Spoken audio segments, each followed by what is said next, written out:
Yeah. I love my HBCU. And boy, I love it, love it. I love it, love it.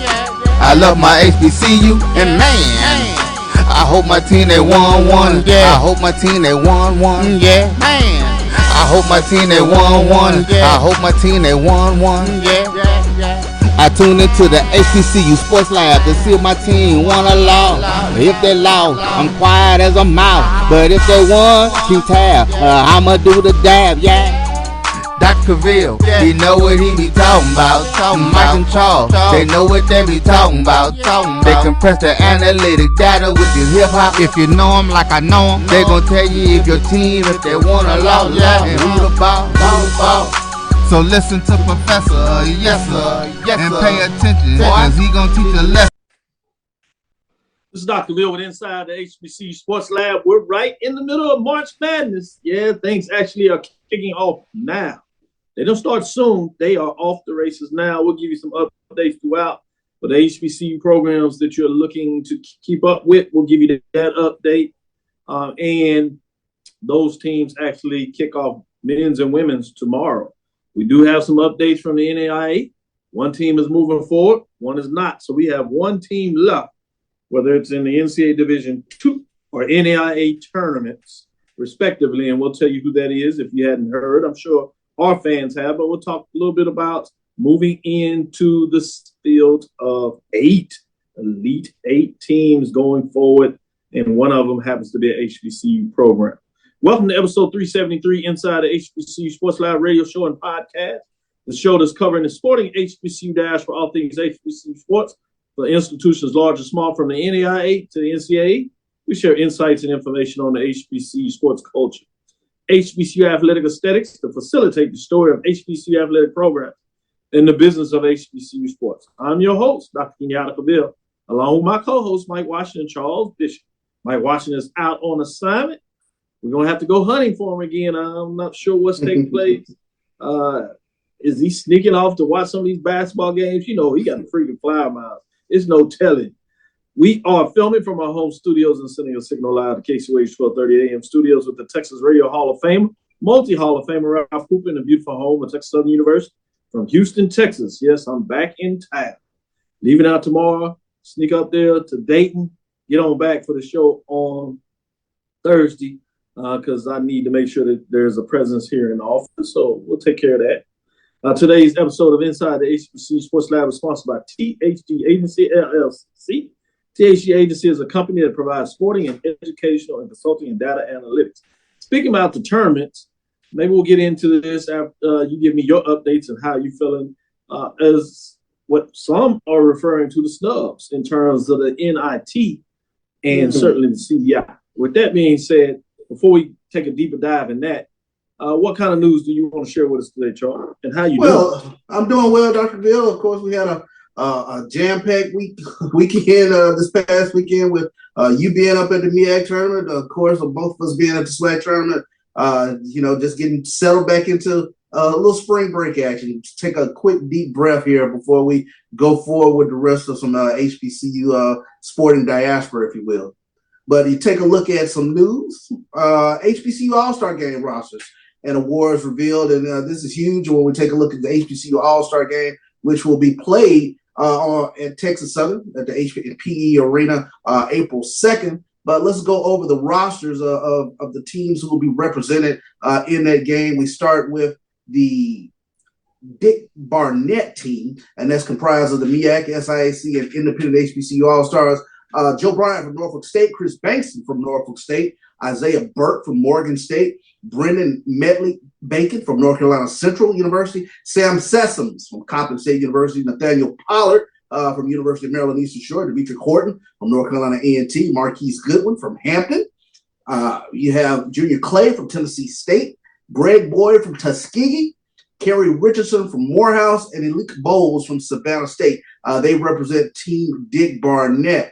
We take a look at Team Willis Reed, which is comprised of the SWAC and CIAA HBCU All-Stars. That is comprised of Cameron Christian from Grambling, Breon Whitley from Southern, Jordan Carl Nicholas from Texas Southern, John Walker from Texas Southern, Sean Doss from University of Arkansas Pine Bluff, Dontrell McCourt from Alcorn State, Will Douglas from Prairie View, Terry Collins from Mississippi Valley State, Marcus Garrett from Bethune-Cookman, Robert Osborne from Virginia Union, Terrence Hunter Whitfield from Virginia State, and Corey Williams from Lincoln University. Of course, Team Willis Reed will be coached by Dante Jackson, who was the head men's basketball coach at Grambling, and Jay Butler, who is the men's basketball coach at Virginia Union University. So those represent the HBCU All-Star rosters.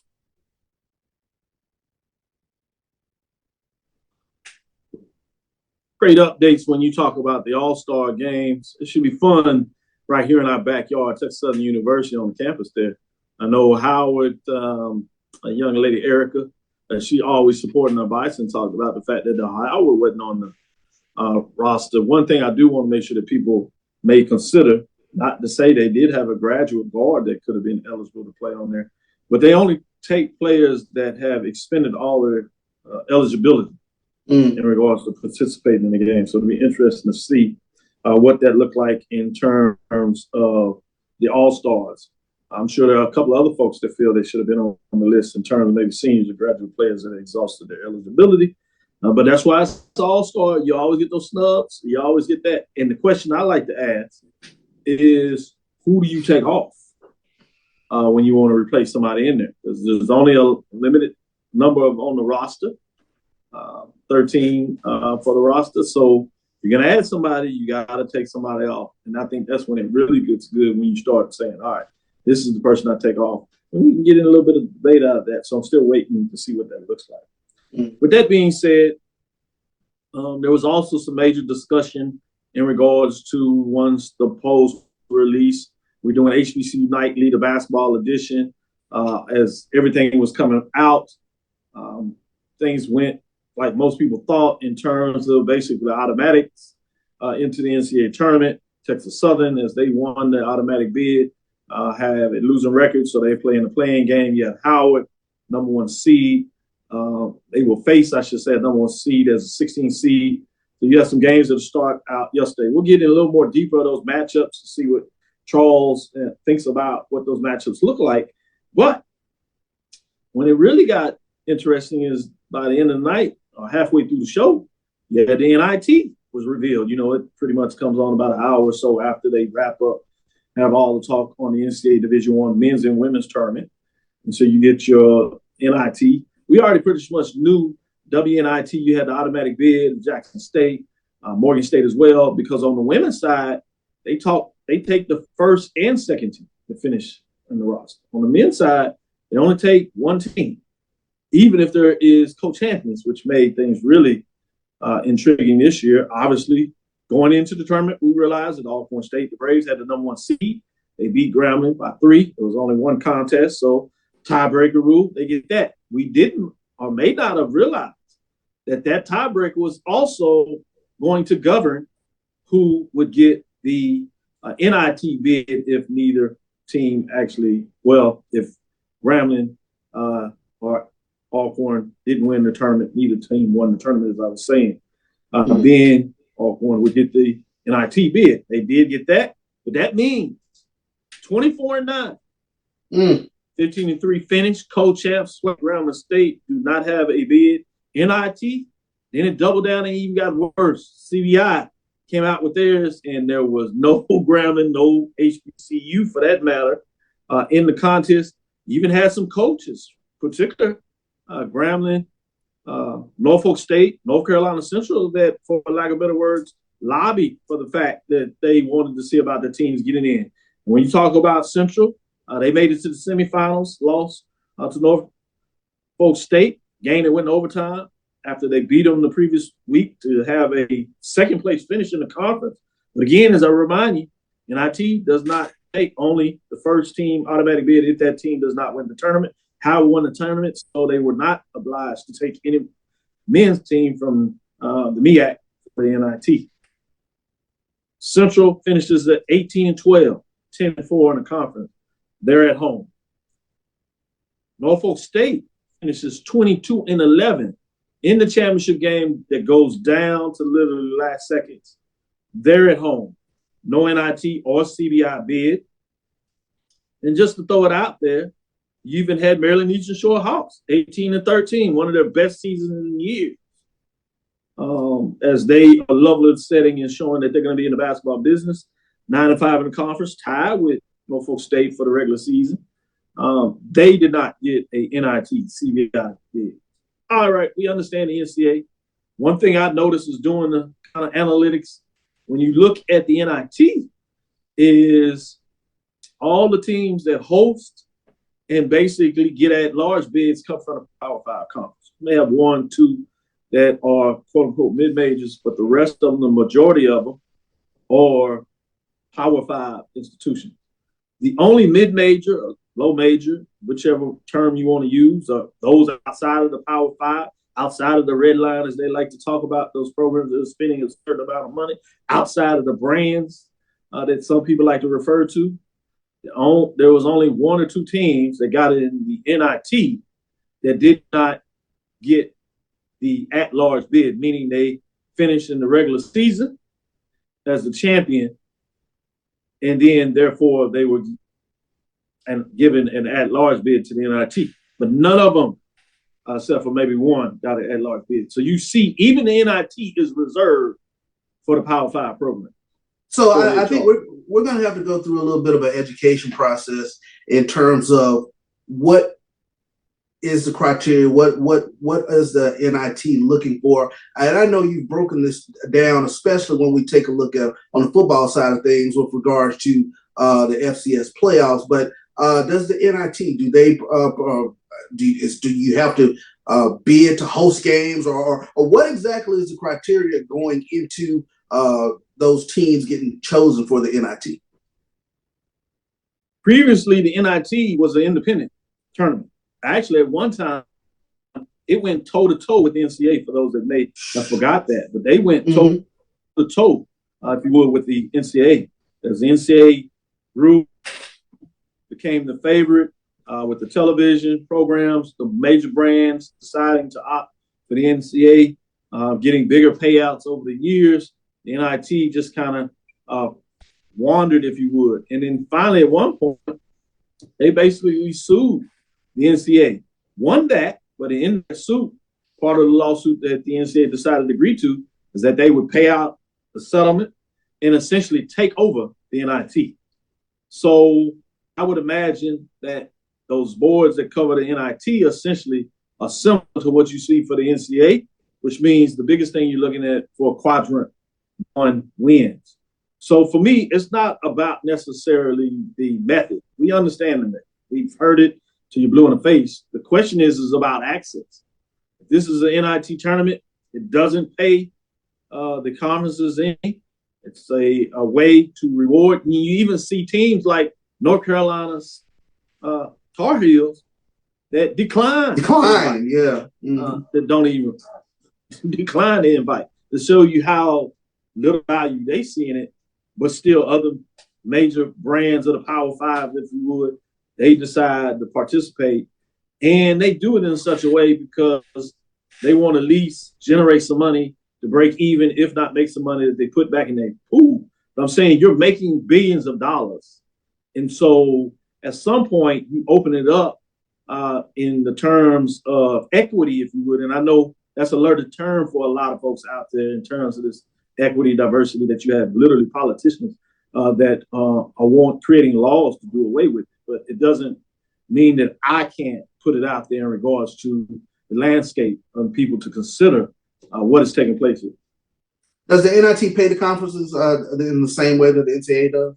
I know it's not close to the same amount, but yeah, people don't even realize the women's basketball tournament doesn't even do a payout where you get a unit. That is only in the men's basketball, and of all sports, it's the only one that a conference, if you would, teams earn it, which goes back to the conference, and based on the number of units, meaning the number of wins that you win throughout the tournament, all the way to the Final Four, you add those units up, and then you have a multiplicative effect of where there's a set amount of money that goes to each conference, and that's in the millions of dollars. So over a 6-year period where it rotates the amount that you get, obviously the next year you start your new 6 year, 1 year falls off, and then if you're winning, you add those two together. So that's the payout that the conference gets. It distributes it back to the institutions in whatever formula they see fit, whatever formula the presidents and chancellors agree to and vote on that's in the bylaws in regards to how they distribute that money. You see different conferences do different things in regards to if a team actually goes into the tournament. You heard this maybe in the Big West, for example, when Gonzaga, they actually get a bigger percentage of that money because they've been able to be successful over the years. So they've negotiated through the conference about having that. So you see that in some of the conferences out. A lot of them, like the SEC, just divided equally to all the teams and just cut a check. When they do their big distribution deal, when you hear about the SEC distributing like $47 million, part of that money is the basketball money. Part of that is the corporate partner money. Part of that is all the postseason events that you see, the tournament, whether that's the basketball tournament for the SEC. All those sales go to the conference office, and then they disperse it based on how the presidents and chancellors agreed upon. But to finalize your point, to make sure that everybody gets it, no, the NIT does not distribute funds to the school based on that. What you find out is the NCAA will cover travel costs, much like we see with the FCS playoffs. They will have a set amount with the number of band members you can bring, the number of players you can bring on your team, the number of coaches, the number of administrative officials. They have it all capped. Now, obviously, you can bring more because they tend to do charter flights. You can be more, but you're going to be charged and you have to pay for anything above what their set line is when you go in the playoffs. But great questions, but I didn't want to get it lost in the fact that major concerns there. So one of the questions you put on the table, with solution, should there be a rule if there is a co-champ that the co-champ automatically get the NIT, not just one, or you just simplify it like the women's side that is expanded where the number one and second team finisher gets the bid to the NIT tournament. Even if the number one team then wins the conference, you have a team in second place that will get it. The third option that you've heard a little bit about, are we ready to have an HBCU basketball tournament in some format after those teams that go to the NCAA or the automatic bid to the NIT? Do you do that? Could it be profitable? And what does that look like in regards to giving HBCUs opportunity to continue the season? Oh, wow. Particularly when they did really well, like Grambling or North Carolina Central, Norfolk State, Maryland Eastern Shore. You literally have two teams that have 20-plus wins that are at home when there are three tournaments out there to participate in, and they don't get an invite to any of them. That's very intriguing. That's an intriguing possibility there. We have to dive into that because you have some very worthy teams that were left out. And the question for me is the fan interest part of it in terms of the HBCU basketball tournament. We saw how that fan interest galvanized with the Celebration Bowl. It might have taken a season or two, but it got there. With the same synergy happen with regards to an HBCU basketball tournament. So that's an intriguing prospect, Doc. Yeah, that's interesting. It's a fair question because other than the CIAA, as well as the MEAC tournaments doing pretty well in terms of attendance, but not so well for the SIAC or the SWAC. So does that tell you the interest is not there? And do you do it based on the interest? Because now you can get television, whether it's streaming or over the air, are those opportunities that you do it for your students so they have that opportunity. Obviously, we hadn't talked about another team that had a winning season that would be eligible for this. Tennessee State on the men's side had a great season. And then obviously on the women's side, when you start talking about some of these teams that had great seasons, you had North Carolina A&T. They're sitting at home as well, not getting a bid to the WNIT or the WCBI in terms of what that looks like. So those are some teams that are out there that had great seasons that did not get an invite. Even Howard Bison that went to the championship game nearly pulled it off. They finished with a winning record of 16-14. They did not get a bid. So just giving you some examples that this is both on the men's and women's side where it takes place at time in terms of teams having great season. Alabama State Lady Hornets finished at 16-15. Did not get a bite as well. So we'll take a break. Gave you some things to think about. Want to see what the talking points are out there, what people think about in the lab as we discuss this. With that being said, we'll be right back on the other side as we come back and reveal the major division women's poll rankings. Should be some changes as some tough losses in the tournament. You've seen it all week as you had major upset buzzer beaters right here in the MEAC and SWAC. Stick with us. We'll be right back after this break. Give you some updates on the NIL as well. We'll share that to the end of the show.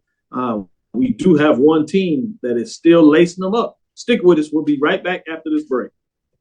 Now, you can live in Texas and not have a good red meat blend. Texas Cowboy Dust is designed for steak and other red meats. It's out to be my most popular spice blend, made with onions, peppers, ground mushrooms, pink salt, and other spices. Texas Cowboy Dust also goes great with chicken, pork, vegetables, and adds a restaurant-quality sheen to gravies and sauces.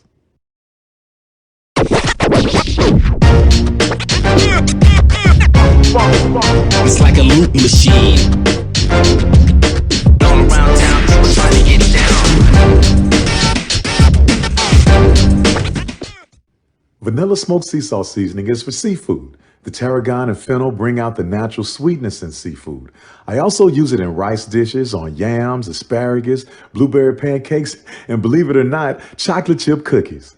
Vanilla smoked sea salt adds a salty and savory component to sweet dishes that create a symphony for the tongue. You're looking for the latest information on Southern University sports, the Southwestern Athletic Conference, and HBCU athletics. There's only one place to go. Tune in to the Carlos Brown Show, exclusively on the Black College Sports Network.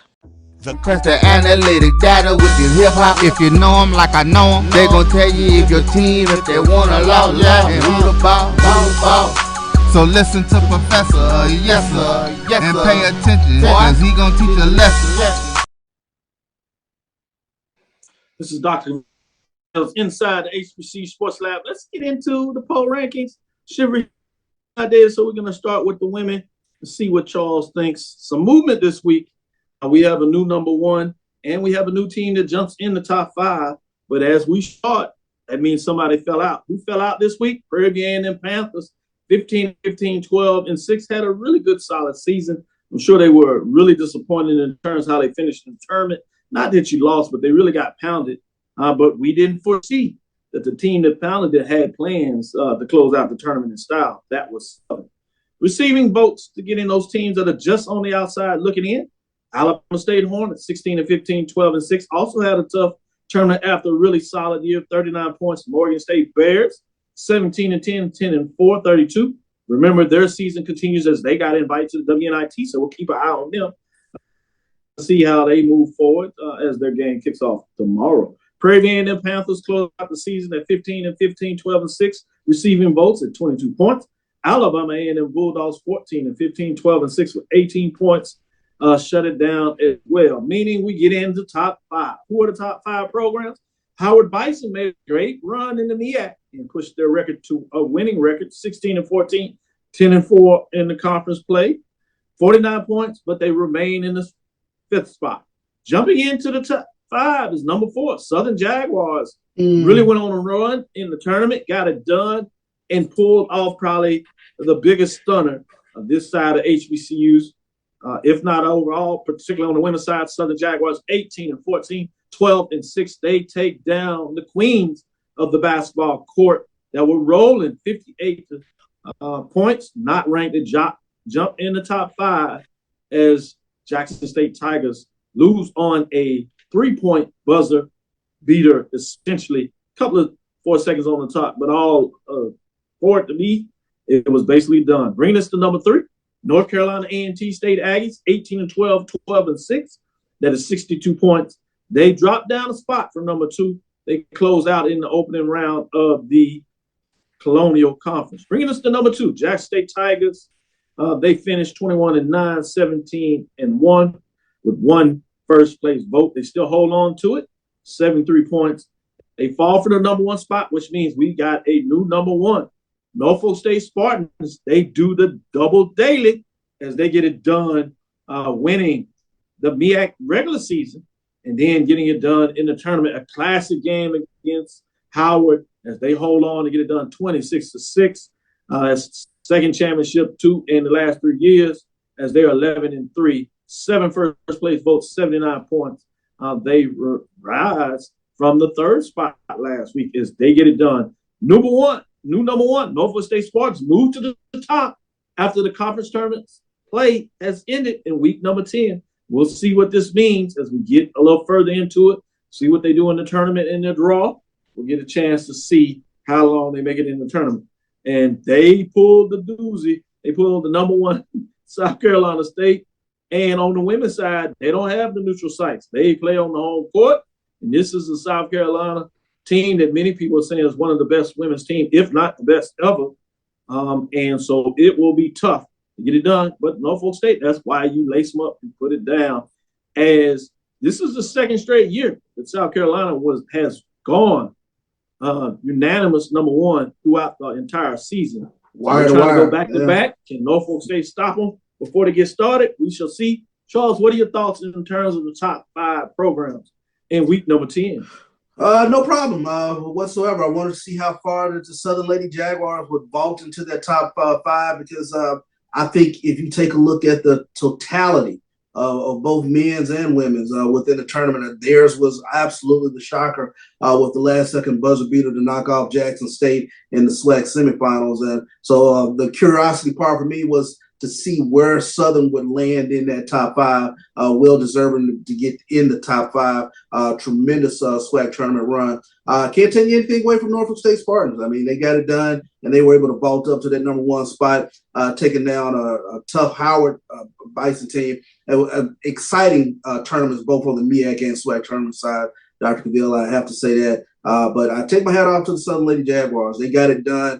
They put it together at the right time, and I haven't seen a team shoot the 3 ball like that in a long time. And they were 55% in that game against Jackson State, and they were able to carry that over into the championship game where they hit some pretty timely 3s. So you take your hats off to Coach Carlos Funches for them getting it done.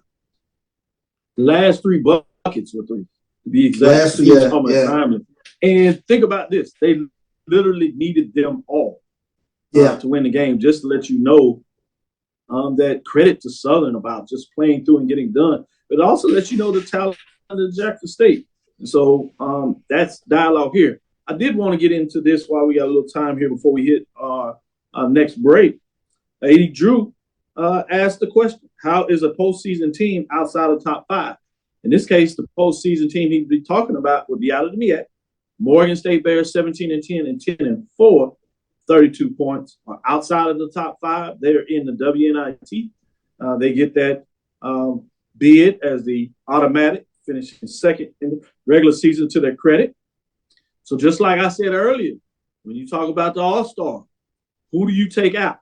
Which team do you take out of the top 5 and replace them with? And before I get an answer to that, Charles, what are your thoughts? Do you believe Morgan State should be in the top 5? It sounds like you're good with the top 5. But it was a question out there, so I think we're pondering.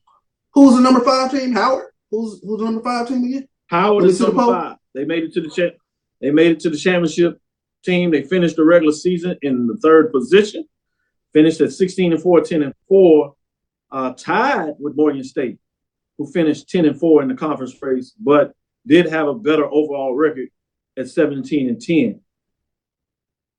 If we're going to base things on, and you mentioned this, it is week to week. You take a look at who was in the championship games. I think both in the SWAC and the MEAC. I guess if you're going to attempt to butt somebody out, you're gonna swap Morgan State with North Carolina A&T or Jackson State. I can't get over that hurdle. I think you can make an argument for maybe North Carolina A&T because they really hit the buttons on the end of the season, kind of failed, but they had such a strong overall season. So I don't know. They did fall a spot. Maybe things will change up next week and people will feel what A.G. Drew is cooking out there as he talks about the lab and what his thoughts are. Great comment, great question. But I couldn't want conference loss in the regular season. You get to the championship and you lose on the buzzer. You can't drop them out. I think you might be able to market. I will say this: you might be able to make an argument for North Carolina A&T State Aggies, but that's about it. I can't drop out Howard. They tied in the regular season. Howard made it to the championship. Southern won the championship. Norfolk, so even according to that they made postseason. So you can't drop on that. So we're going to vault Morgan State up to Alabama State actually have more points over Morgan State. So you skipping them up quite a bit. Yeah, that's a tough one. Nah, I don't know if I can go. I don't know if I can jump that hurdle, baby. So Eddie Drew did chime back in, and he is breaking the argument that I said out there that A&T would be the team he dropped out. So I can see that. Do you bump up Southern to 3, Howard to 4, and Morgan State to 5? He's saying the same thing. First round loss in the Colonial and a terrible last 3 weeks. I do agree. They had a bad last week. They were so high in the polls, it didn't allow them to fall at fault. And then they did get a win in there that kind of pushed them back up with some other teams. Remember, the MEAC was jostling over that last week, as you pointed out, Charles, week to week, which probably helped A&T in the fact that, remember, Norfolk State was sliding as they went into the tournament. Obviously, they were able to turn it on and get it done. But there were a lot of things working late in the season for the MEAC. So fascinating, great conversation, great dialogue. Want to give AD credit for putting that out there. I appreciate bringing that to our attention. With that, let's go into our second break. We'll be right back on the other side.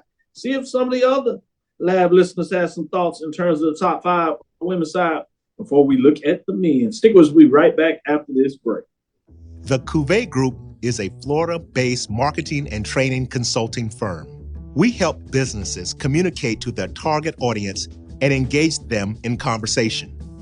We also help to expand their audiences, which will ultimately result in growth for those organizations.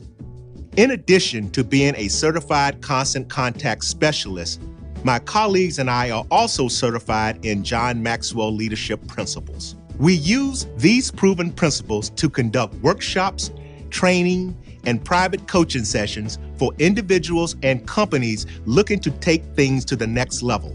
Contact us to schedule a free consultation. Issues today, don't delay, call Cavil. Since 2002, Empowerment Resources, Inc., a nonprofit organization, has empowered more than 1,500 youth and adults in Duval and surrounding counties through its programs Journey into Womanhood, Girls Mentoring, Life Skills for Teens, and parenting education coaching. To get involved with programs, volunteer, or donate, visit www.empowermentresourcesinc.org. Follow us on social media, facebook.com/empowerment.resources and instagram.com/empowermentjax. From novice to aficionado, find yourself here. High quality cigars plus personal customer service. Slow Burn is Waco's only mobile cigar lounge, featuring a meticulous, curated collection of premium cigars. Visit our website, www.slowburnwaco.com. That's www.slowburnwaco.com. Press the analytic data with your hip hop. If you know them like I know them, they gon' tell you if your team, if they want to loud, and who the ball. So listen to Professor, yes sir, and pay attention, cause he gonna teach a lesson. This is Dr. Cavil inside the HBCU Sports Lab. Charles, if you would, I want to take a little detour as we come back and we'll get into the major division top 5. Before we did that, I certainly wanted to give some love at the NAI level where we have a team that has continued the season. We actually had one that played yesterday, Tougaloo, and Langston that played today. Unfortunately for Langston, their season is over as they lose 74-60. Tough game where they just weren't shooting very well from the field. 18 field goals compared to Georgetown, Kentucky, which those that may not realize, they have really won several championships and hold it down. For those that like to make the comparison, they would be the Duke, if you would, in terms of number of championships they've been able to win at the NIA level. In words to the program, or similar to what Texas Southern has done in the tournament, regular season, or even Norfolk State over the last couple of years in regards to how they dominated. They've done it at the tournament. 74-60. Georgetown had hit 27 field goals. So you see the disparity in that.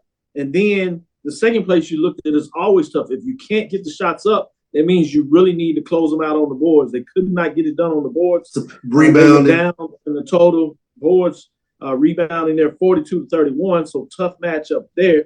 Before we go to Tougaloo, they got it done. Let me know your thoughts on Langston as they are knocked out of the NIA tournament as they make it to Kansas City as one of the final 16 teams.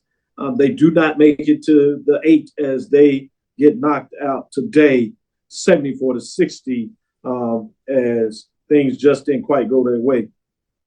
Well, you take your hats off, number one, to Langston for getting to the round of 16, just going up against a little more superior team, especially that stat that you pulled out, the rebounding stat. And when we talked with Coach Eric Struthers, he mentioned that he thought his team could make a deep run because not only can they score, but they rebound the ball very well. So that's what makes, I think, Tougaloo intriguing going forward, in that they can take on some of these top NAIA teams around the country, and they have the firepower that can go with them. But take your hats off to Langston for getting as far as they did. But like I said, from here forward, it's about getting those rebounds, and getting those second chance opportunities to kind of reset your offense and try to get something up on the rim. Yeah, Langston drops to 29-3 with the loss out of the season. Couldn't quite get to that 30-win mark, but they were right there. First-year coach that really turned around the season. You can only imagine that it's going to get better from here. But on the other side, you had Tougaloo, which I was watching closely. I wanted to see them match up in like that Final Four, final game in terms of a champion for the NIA that happened to be with HBCUs facing each other. But Tougaloo, they're still alive. They have jumped up to 31-1. They beat the number one seeded program in that part of the brackets in terms of St. Thomas, which is a big win. So credit to Tougaloo.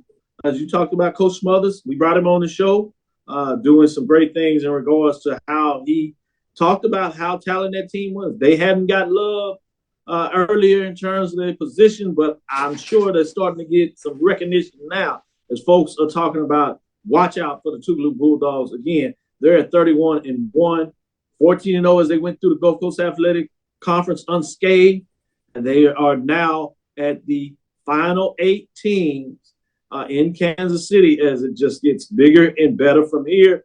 What are your thoughts on Tougaloo Bulldogs as they get it done moving into further down in the conference race? A really funny thought at the SWAC tournament. I talked with a couple of Jackson State alumni, and they were, lament the fact that, Tougaloo had a couple of guys that they thought Jackson State could really use. But Cameron Copeland, Coach Struthers mentioned him when he came on. Huge game against St. Thomas. He had 20 points, 6 rebounds, and 3 assists. But he's a legit scorer who can take it, who can move off screens, who can put it on the floor, who can get in the lane, can create contact and get to the foul line.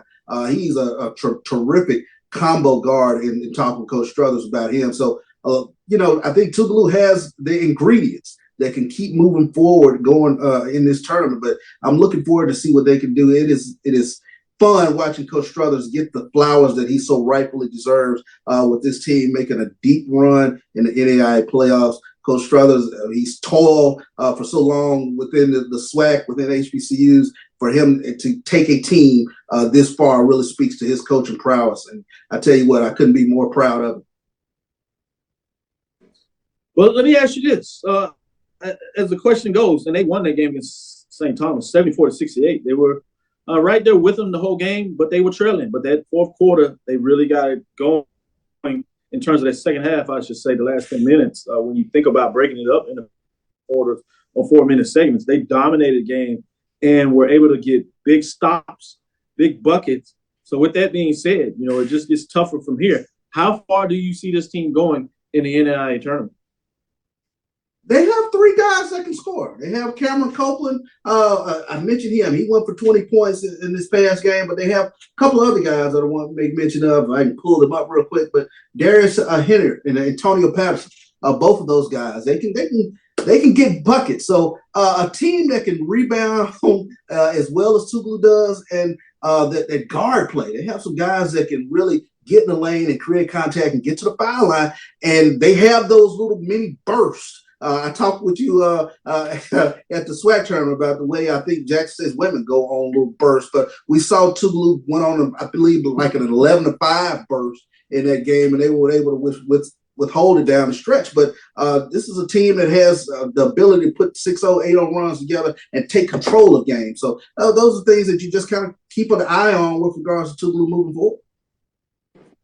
I like great way that you have broken that down in terms of as they have a chance to make a move and continue to move forward.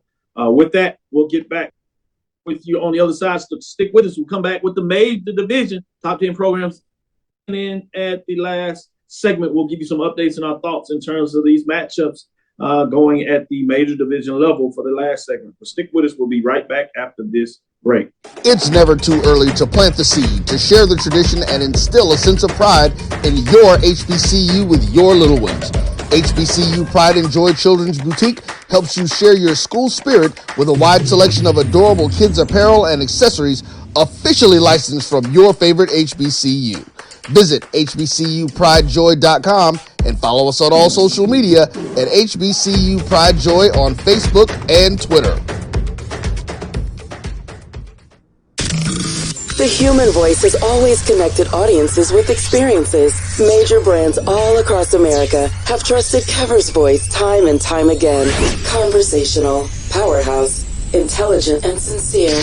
That's the voice you need for your creative marketing process. KEAVERSVOICE.com. Kever's Voice, Kever's Voice, KeversVoice.com. Always on, all the time. Are you hungry for authentic Caribbean food like jerk chicken, oxtail, red snapper, shrimp, tofu, and rasta pasta? Well, find your way over to Mango's Caribbean Restaurant, 180 Auburn Avenue, right next to Royal Peacock in downtown Atlanta. Them belly full, but we hungry. Mango's Caribbean Restaurant, open daily from 11 a.m. to 10 p.m. And on Friday and Saturday, we're open till 4 a.m. Come to Mango's and put some spice in your life. Oh, we've got a good thing going.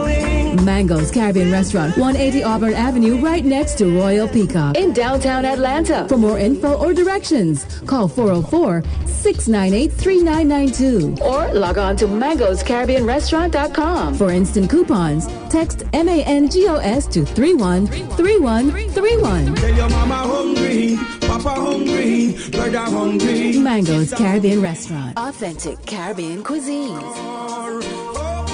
Press the analytic data with your hip hop. If you know them like I know them, they gon' tell you if your team, if they wanna lose, and who the ball. So listen to Professor, yes sir, and pay attention, cause he gon' teach a lesson. This is Dr. Cavil inside the HBCU Sports Lab. As I was talking about going in the tournament, if Langston would have got it done, you would have had that all HBCU matchup in the top 8. So obviously, Tougaloo, you can deduce that Tougaloo will face Georgetown, Kentucky in that next round. So it'll be fascinating. Can they get a little payback for Langston, or will they be the second consecutive HBCU that Georgetown of Kentucky takes down in the NCAA tournament? This is the round of 8. It just gets that much tougher. Fascinating to see what that looks like. With that being said, before we get into the major division for the men, shout out to the lab listeners, Silas Edward McMorris. Theron Waters is in the building saying hi, guys. Jazzy Faith is making sure that she has a presence in the building as well. Ricky Burton. Karen Griffin is showing us love. Carol Keelam is in the house. G. Boone Holly is always representing. Chad Cooper. Barry Williams, as talked about. Karen Griffin says the people have spoken. It's time to move out of Birmingham. Oh, wow. Good point. Oh, wow. One thing I do want to say about this, that I'm not one to say that Birmingham is the place to be. I have business there and I work, so I go in there. So I'm not here to belittle or big up. But I do want it very important for our fans to be educated about the process. Conferences do not seek out cities, because two things will do if you do that. Any revenue that you're making or that you think you will make from increasing attendance. If you go to a city that is not bidding for you, your hotel prices are going to go up. So that's going to affect your fans as well as affect the teams that are staying there in the hotel. Also, you're going to pay for now the operation of the SWAC. You got to pay for them. And so that cost is increasing. So, you really want to make sure as this process goes that you put out a bid request, which means whatever city that you all are pushing for to support the SWAC, I'm all in game for it. But make sure you do your politicking with your city council people, your mayor, and as well as your sports authority to make sure that they put a bid in. Let me say it again. Make sure y'all are educated about this process. You want the city that you are seeking to host the SWAC championship game to put in a bid. We're not going to go over there and just place the tournament there, because now if you don't have that space, who's to say that wherever you're seeking to go that they're not bidding for another conference? So what you're saying is we can't just randomly call out cities. Yeah. So some of these cities are hosting basketball tournaments at the same time that I see y'all coming out. Y'all not even paying attention to the landscape to at least make a plausible argument in regards to where you want to go. So I'm not saying the cities that you're talking about wouldn't be great cities, but it has to make sense beyond where it is close for you to drive and have a good time, because hopefully a lot of time your butt is in the stand supporting the game. Because I will tell you now, it doesn't matter much to me because I'm so tired after covering everything all day. I want to get a bite to eat and go to like that. But at some point, you got to be supporting the team. If you're just in the city for numbers to make sure you can go get a good cigar smoke, get some drinks, and have some great food and talk to your friends, you're still not doing any good for the tournament. Yeah, it's great because you get to mingle, and trust me, I like that as well as we talk about it. But I just want our fans to be educated about the process to make sure when they make these requests that they put it out there in such a way that it can be substantive. So I just wanted to break that down. Let me get in there a little bit off this soapbox. Hopefully everybody understands what I'm talking about, the importance of making sure you have all the information. So I did want to share that. Let's get in the top 5 in the major division for the men and tell you what it looks like this week. We do have a team dropping out. We talked a little bit about this team earlier, team that should be in postseason with a winning record, but they did not get an invite. Tennessee State Tigers, 18-14, play some good basketball, particularly near the end of the season. You talk about one of the hottest teams, HBCU Sports right now. If you're breaking it down into parts of the season, you would have to go with Tennessee State Tigers as they started out really hot in the first part of the season, got into conference play, slowed down some, and then got back into it. Now, what about those teams that are on the outside? Texas Southern, yeah, they won the championship, but they had such a log as they started the conference play, going on for 5. Even though they run the table, yes, they get in receiving votes, but not enough to get in the top 5 and make a run in the tournament, maybe. Texas Southern Tigers are 14-27 and 11, 56 points. Tennessee State Tigers are behind them at 18-14 and 10 and 8. And then Maryland Eastern Shore Hawks that we also talked about ending the season with the winning record, one of the best years they've had in some time at 18-13, 9-5 with 34 points. So let's get in the top 5. Let's see who jumps in the top 5 versus that team that fell out, which was Tennessee State. Bringing us to number 5. We're going into North Carolina. North Carolina Central Eagles. We told you how hot another team that was really hot at the end of the season was none other than North Carolina Central in terms of the rankings. And at 18-12, 10-4, they fall one spot as they previously ranked 4 with 65 points. Bringing us to number 4. Alcorn State Braves get in at 18-13. At 15-3, 78. They fall spots as they go in to number 2 as they lose first round. Everybody came into the tournament that was paying attention and did not necessarily like that 1-8 matchup. Alcorn has had trouble with Texas Southern in the last couple of years of the tournament. And plus, people had knew that Texas Southern was not only a team that can play well in the tournament, but they basically have everybody else. And they were closing out the season relatively strong, more importantly, healthy. And we see what they did in terms of the buzzsaw to get it done. They knocked off, think about this, the co-champs, a 1 and 2 seed as well as a 4 seed. So they didn't do this herky-jerk. They earned it in terms of what they did in the tournament. Bringing us to number 3, Norfolk State Spartans, 22-11, 11-3, 88 points. They were not ranked. They went on a run in the tournament.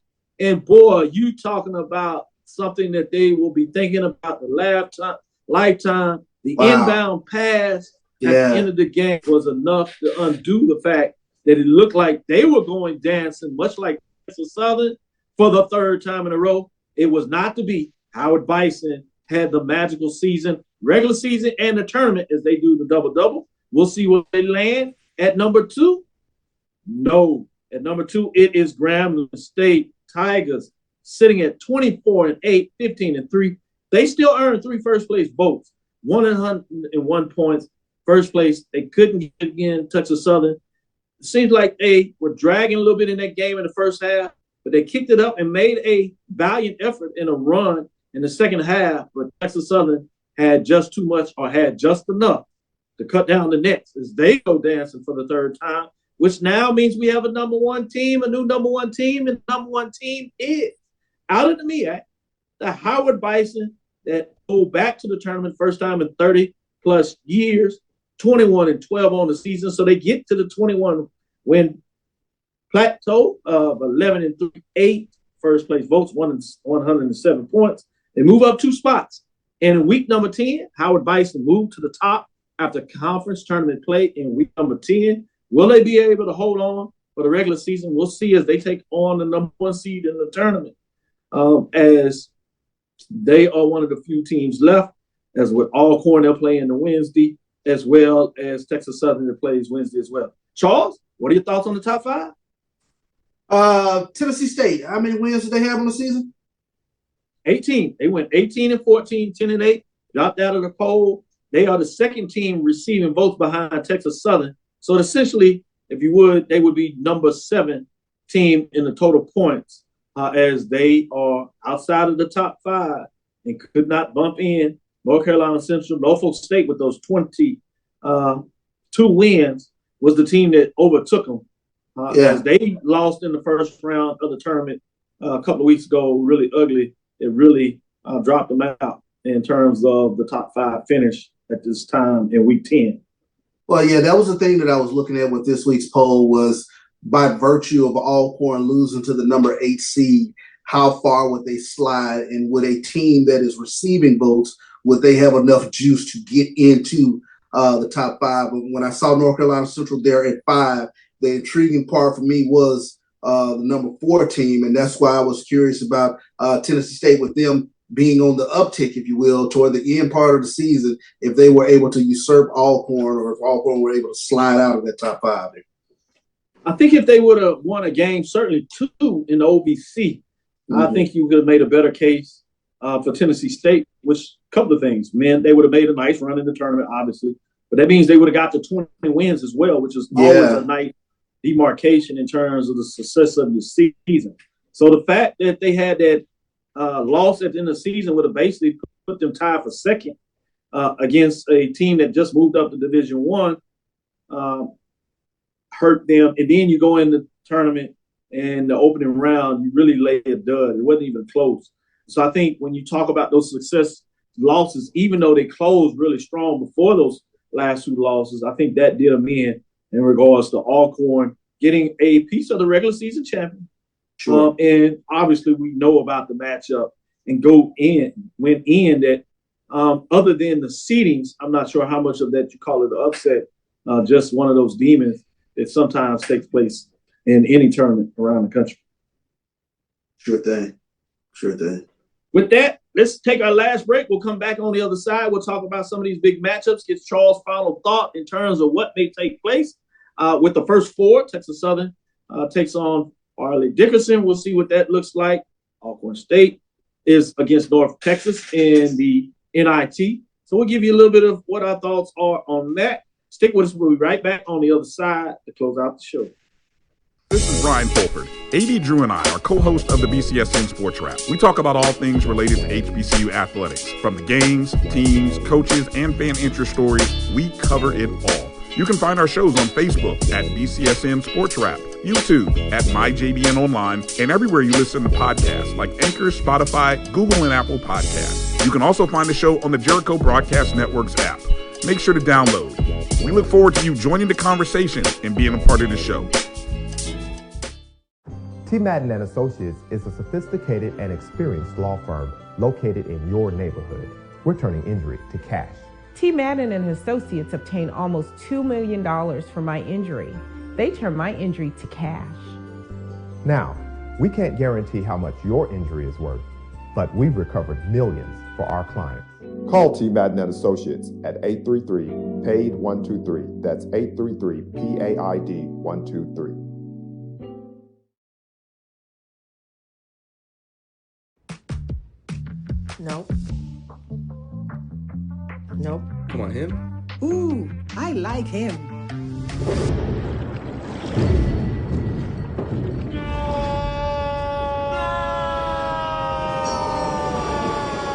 Quick, the quicker picker-upper.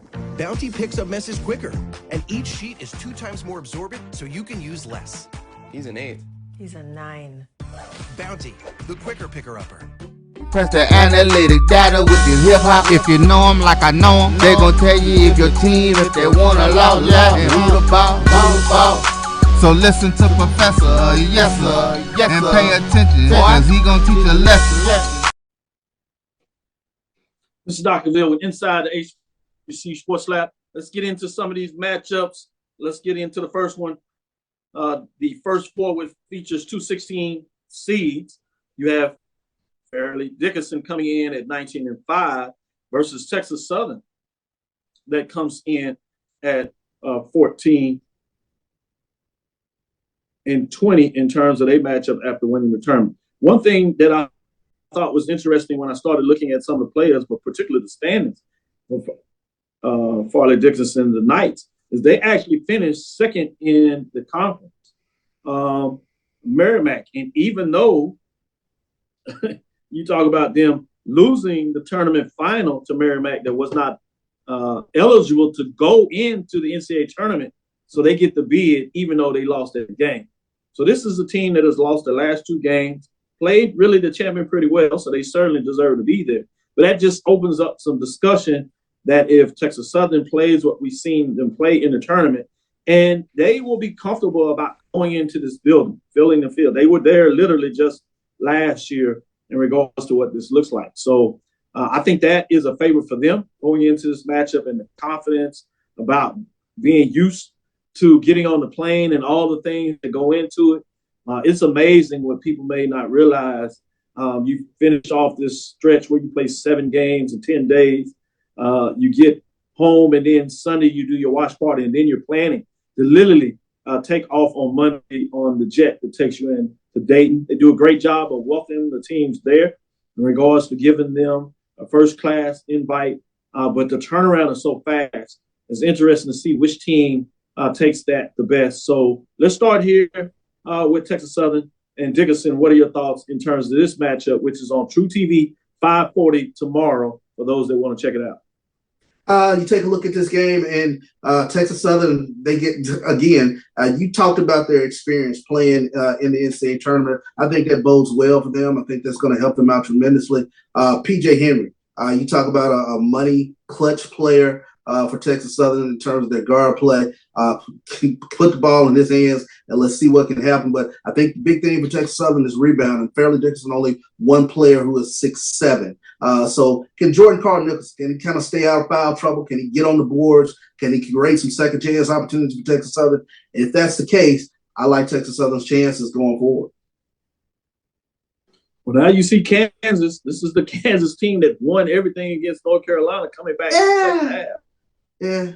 One of the top seeds out there, won the regular season in the Big 12. For those that didn't realize it, they actually played for the tournament championship, lost to Big Texas in the Big 12 championship. But, Self had to be hospitalized, so didn't coach. Don't want to take anything away from the Texas coach as the end or the players they got it done, but just wanted to lay it out so people understand the challenge of this matchup. Howard, 16 seed, 22-12 versus Kansas, that is 27-7. This is a 1:00 game on Thursday on TBS. West Region, first round in terms of this matchup. What are your thoughts in terms of Kansas Howard? Obviously, I think they got to shoot well, and give easy buckets where the thing gets out of control very early. Yeah, I mean, you take a look when you start talking about those Power 5 teams. They have all that height, they can rebound. But I will say this: puncher's chance for Howard. If they start knocking down the three ball, they are one of the best 3-point shooting teams in the MEAC. And if they get hot, it could make things very interesting for Kansas, because we've seen, I think, in the past few years now that number 1 seed, they fight and they struggle to get through that 16 seed. I think, if I'm not mistaken, there have been now we do have some 16 or 1 upsets now. So we got one. So I mean, it can happen. Anything can happen. But what should be fun is Howard putting up the 3 ball. If they start knocking a few down, you never know. Kansas might start pressing. As you said, you can no longer say that. They used to be the phrase, the 16 has never been the one. Well, we just seen it happen a couple years ago. Obviously, as a Virginia team that wasn't as athletic and certainly didn't shoot as well, they like to really get you on the defensive side. So that works to your advantage if you're a team that shoots well. While we're saying that Howard, to even have a chance, they got to shoot well. Let's turn the page. Was St. Peter's a 15 or 16 last year? 16. Yeah. When they beat, St. Peter's was a 15 seed when they beat upset. Okay. That's it was the UMBC, the University of Maryland. That's right. They got it done in that matchup a couple of years ago. In terms of Wednesday, we have a NIT first round matchup at 7:00. It's on ESPN Plus for those that have the streaming. You can check that out as Alcorn State takes on North Texas. The Braves come in at 18-13, and the Eagles of North Texas come in at 26-7. They had finished the season pretty strong in what is the Conference USA. They actually finished second at 16-4 in the conference race. They get the game and they host that first round. To give you some updates, obviously we talked about on the ladies' side, Morgan State going in their matchup. What are your thoughts in terms of the NIT and WNIT matchups? As far as the NIT matchups, I think for Alcorn, the key for them is they can't. I don't know. We saw against 6 they just had the extreme cold spell that kind of threw things into. To me, it looked like they started pressing, if you will, being the number 1 seed, and they felt the weight of that Texas Southern, wave or whatever hit them. But to me, they got to shoot the ball well, rebound the ball well. I think on the women's side of the ball. And just so you know, that women's side is Morgan State 17-11, at Wake Forest 16-16. That is on the ACC network, and that is 5:00 on Thursday. It's going to be tough on the women's side of the ball.